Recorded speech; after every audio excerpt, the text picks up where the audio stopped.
Hello and welcome. This is Natasha Zervo, and this is a series of videos for students who apply for Ph.D. in economics and related fields. Through my work as academic placement director, I'm supervising students who apply for PhD in economics, and I have realized an information deficit which makes students do mistakes. So this is a series of videos where I try to offer some information to avoid some common mistakes. So this is the third series of videos that I have. And it concerns my own students as a concise form of information that is recorded and you can review anytime. It also refers to students who are located in places in the world where this type of information doesn't flow very easily. I'm also very interested in reaching minorities who do not see themselves represented in the economic profession, and that might be an obstacle for reaching out actively and get this information from their own professors. So women, people of color, LGBTQ, people with disabilities, people who are first generation students. So all of you are, we do need your voice in the economics profession, and I hope that this information can reach you and help you and empower you to apply for a PhD in economics and related fields. And also for anybody else who wants to apply for a PhD and might find this information useful. So how to approach this series? So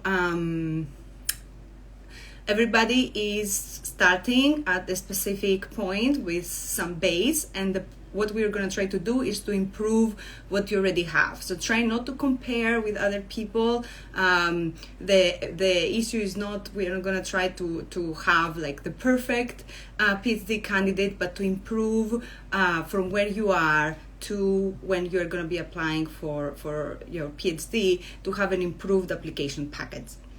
So I will be providing information about the application package, what it is needed, why it is needed, because that's also important for improving actually the efficiency of how you put together your application package.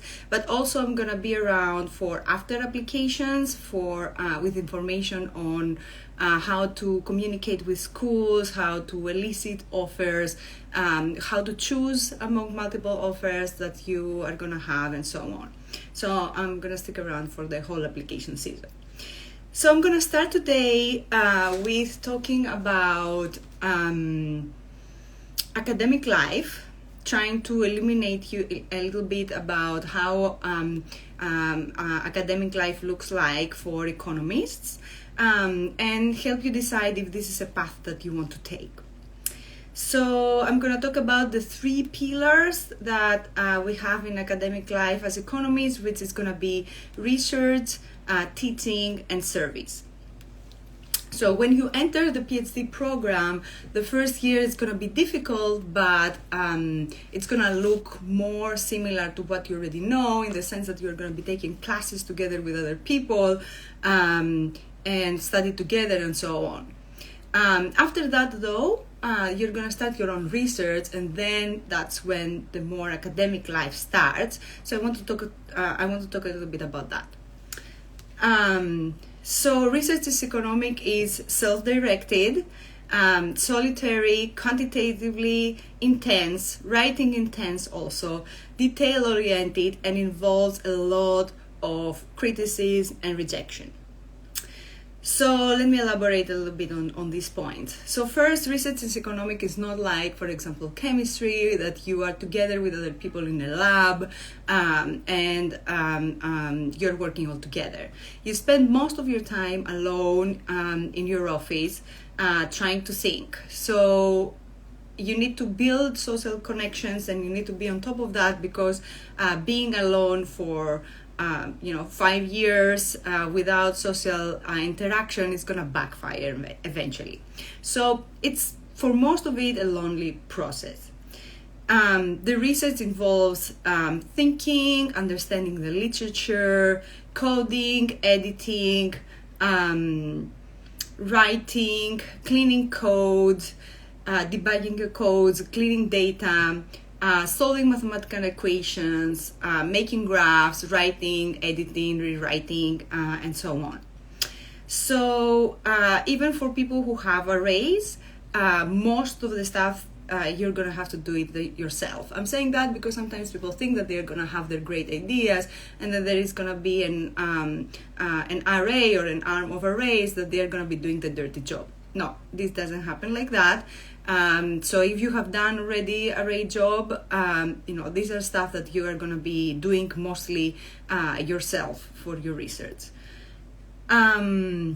So another thing is that deadlines are pretty vague. So you're going to start your second year of your PhD and you're going to need to have a dissertation after 4 or 5 years. And then you're going to get a job and you're going to be going up for tenure after 5-6 years. And then after you get tenure, you're going to be going up for promotion after 5-6 years. So all the deadlines look very far in the future. And there is little structure to guide you on how to actually hit those deadlines. So you will need to construct your own structure. And this requires a very different time management set of skills than the ones that most of you are having right now, where you are working towards an exam or a project that you have for a class. So this is difficult. So for me, that is still a difficult one. Another thing to consider is that rejection is going to be a cup of tea. So presentations can be brutal. Most of the people are going to get multiple rejections until a publication comes. So think that papers get published after 5 years. I have heard and I have also experienced publication after 10 years. I would say minimum after 2 years.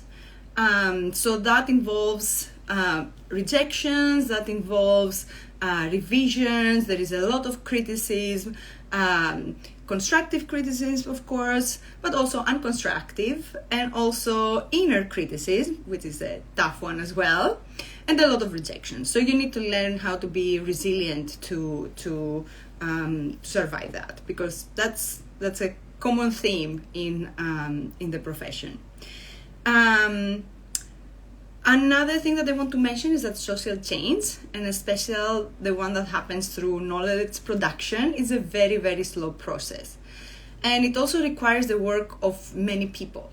So the professor is going to be trying to build a structure, and you might be putting a little screw or a little rock in this structure that it might not be visible. So don't fantasize kind of becoming famous out of that. Of course, it happens for some people, but you need to be comfortable with the idea that you are having an impact. Yes, you are contributing towards social progress, but that might not mean that you're going to become famous out of that. So you need to be comfortable with the idea that you're not going to get the recognitions from the media or of the profession in a fame sort of type. So it's not a glamorous job for most of us. And then also you will need to travel for conferences, and you need to be a good presenter and entrepreneur of your own research. So there are times actually that social skills are valuable for your research. Most of the time it's going to be a lonely job, but there is the time that social skills are going to be actually very valuable when you're going to have to, when you finish your project and you have to promote it. And this is just research. Then we also have teaching, which is another art.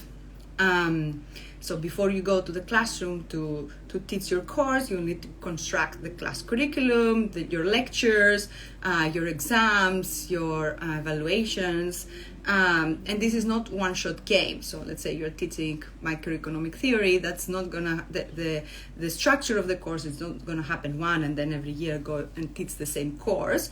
You need to reconsider every year, add information from the new research, take into consideration student comments, trying to improve, try to make the lectures more interesting. So it's a evolving process as well. You will need also to interact with students who have special circumstances, but you also need to be fair with the rest of the students. So there is a lot of emailing with the students. Maturing as a teacher is a process that needs a lot of engagement and a lot of your time.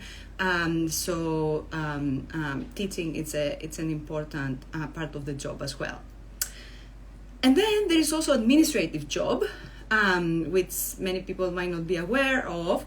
For example, I'm working as academic placement director, supervising students who apply for PhDs, or somebody might be in a committee which decides tenure cases, or the structure of the graduate programs or the undergraduate programs, alumni engagement, MA admissions. All these functions are part of the job of the professors. The professors are doing that.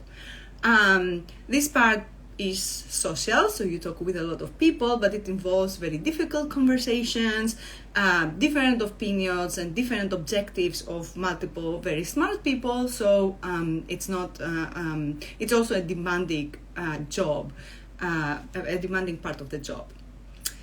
So it might be sounding a little bit too overwhelming, maybe, what I have said so far. And the reason that I want to mention all this is because it will be good to consider all these factors before you decide to invest in a PhD in economics and related field. And I would like to familiarize you with what the job looks like. Also, it would be a good idea to talk to your own professors or other PhD students to try to take their views on the academic life. But also, let me give also some positive note why you want to do a PhD in economics. Is a work that it has, academic life is a job that it does have impact. So if you're interested in questions of economic and societal development, if you like the idea that you're going to be contributing to a social structure, even though, as I said, that this doesn't mean fame, you would know for yourself that you are contributing when you're not self-doubting.